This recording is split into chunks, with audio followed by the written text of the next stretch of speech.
ইরানের ভূখণ্ডে যুক্তরাষ্ট্র ও ইসরায়েলের একের পর এক হামলা পরিস্থিতিকে নিয়ে যাচ্ছে এক অনিশ্চিত গন্তব্যে। এর মধ্যে তুমুল আলোচনা উঠেছে মার্কিন প্রতিরক্ষা ক্ষেপণাস্ত্রের মজুদ নিয়ে। বিশেষজ্ঞদের ধারণা, ইরানের সঙ্গে সংঘর্ষ টানা 10 দিন অব্যাহত থাকলে গুরুত্বপূর্ণ অস্ত্রভাণ্ডারে ঘাটতি দেখা দিতে পারে। তবে আল জাজিরার একটি প্রতিবেদন বলছে, পেন্টাগন ইতিমধ্যে প্রেসিডেন্ট ডোনাল্ড ট্রাম্পকে সতর্ক করেছে। তাদের মতে ইরানের সামরিক অভিযান দীর্ঘায়িত হলে রণকৌশলে বড় ঝুঁকি তৈরি হতে পারে। মূলত উচ্চমানের নির্ভুল গাইডেড ক্ষেপণাস্ত্র বা প্রিসন্স উইপসনের দ্রুত ফুরিয়ে যাওয়ার আশঙ্কাই এর মূল কারণ। 10 দিনের বেশি সময় ধরে উচ্চ কিংবা তীব্রতর হামলা চললে পেন্টাগনের গুরুত্বপূর্ণ মিসাইলের সংকট তৈরি হতে পারে, যা বিশ্বজুড়ে মার্কিন প্রতিরক্ষা বলয়কে দুর্বল করে দিতে পারে। তবে এসব সতর্কবার্তাকে কার্যত উড়িয়ে দিয়েছেন প্রেসিডেন্ট ট্রাম্প। মঙ্গলবার ট্রুথ সোশ্যালে দেয়া একটি পোস্টে তিনি দাবি করেন, যুক্তরাষ্ট্রের অস্ত্রের মজুদ বর্তমানে ইতিহাসের যে কোনো সময়ের চেয়ে বেশি উন্নত ও আধুনিক। তার ভাষায়, আমাদের কাছে অস্ত্রের কার্যত সীমাহীন সরবরাহ রয়েছে।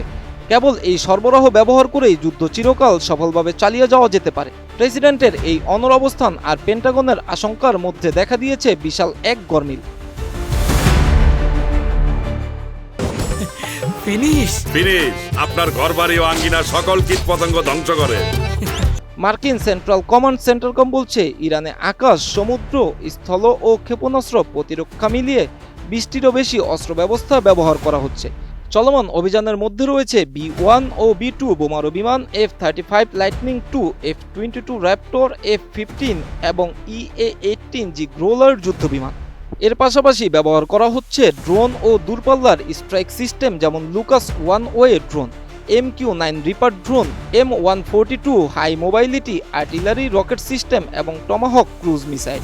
অভিযান শুরুর সময় মধ্যপ্রাচ্যে মোতায়েন ছিল 2 মার্কিন বিমান বাহিনী রণতরী USS আব্রাহাম লিঙ্কন এবং USS Gerald R Ford. Israel ও ইউক্রেনের মতো মিত্রদের টেকসই সামরিক সহায়তার কারণে যুক্তরাষ্ট্রের অস্ত্র ও গোলাবারুদের ওপর চাপ বেড়েছে। সংঘর্ষ দীর্ঘায়িত হলে সবচেয়ে বেশি ঘাটতি দেখা দিতে পারে উচ্চমানের নির্ভুল অস্ত্র ও উন্নত ক্ষেপণাস্ত্র প্রতিরোধ ব্যবস্থায়, বিশেষত থার্ড সিস্টেমের মতো প্রতিরক্ষা মিসাইলের। গেল বছর মাত্র 12 দিনের সংঘাতের শেষ দিকে ইরান থেকে আসা ক্ষেপণাস্ত্র প্রতিহত করতে যুক্তরাষ্ট্র প্রায় 150টি থার্ড মিসাইল নিক্ষেপ করেছিল, যা তাদের মোট মজুদের প্রায় 25%। একটি থার্ড ব্যাটারিতে 95 জন সৈন্য এবং 48টি মিসাইল থাকে। পুরো বিশ্বে বর্তমানে মাত্র 9টি সচল থার্ড ব্যাটারি রয়েছে। এছাড়া JDAM এর মতো স্মার্ট বোমার ব্যবহার বেড়েছে কয়েক গুণ। বিশ্লেষকদের মতে, রাশিয়া কিংবা চীনের মতো শক্তির উচ্চ কিংবা তীব্রতার স্বল্পমেয়াদী আক্রমণ ঠেকানোর জন্য এসব ব্যবস্থা বানানো হয়েছে। মাসের পর মাস সস্তা ইরানি ড্রোন বা ক্ষেপণাস্ত্রের ব্যারেজ ঠেকানোর জন্য নয়। ফলে সময়ের সঙ্গে উন্নত প্রতিরক্ষা মিসাইলের সীমিত মজুদ দ্রুত নিঃশেষ হওয়ার আশঙ্কা রয়েছে। অস্ত্রের পাশাপাশি বাড়ছে আর্থিক চাপও। Centre for a new American security তথ্য অনুযায়ী, ইরানে অভিযানের প্রথম 24 ঘন্টাতেই যুক্তরাষ্ট্রের ব্যয় হয়েছে প্রায় $779 মিলিয়ন।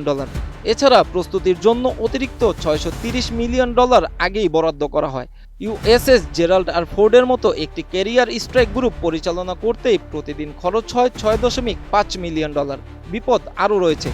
মধ্যপ্রাচ্যের চাহিদা মেটাতে গিয়ে যদি প্যাট্রিয়ট বা MS-6 ক্ষেপণাস্ত্র অন্য অঞ্চল থেকে সরিয়ে আনতে হয়, তবে ইন্দো প্যাসিফিক অঞ্চলে চীনা বা ইউরোপ রাশিয়ার বিরুদ্ধে প্রতিরোধের সক্ষমতা কমে যেতে পারে বলেও জানানো হয়েছে।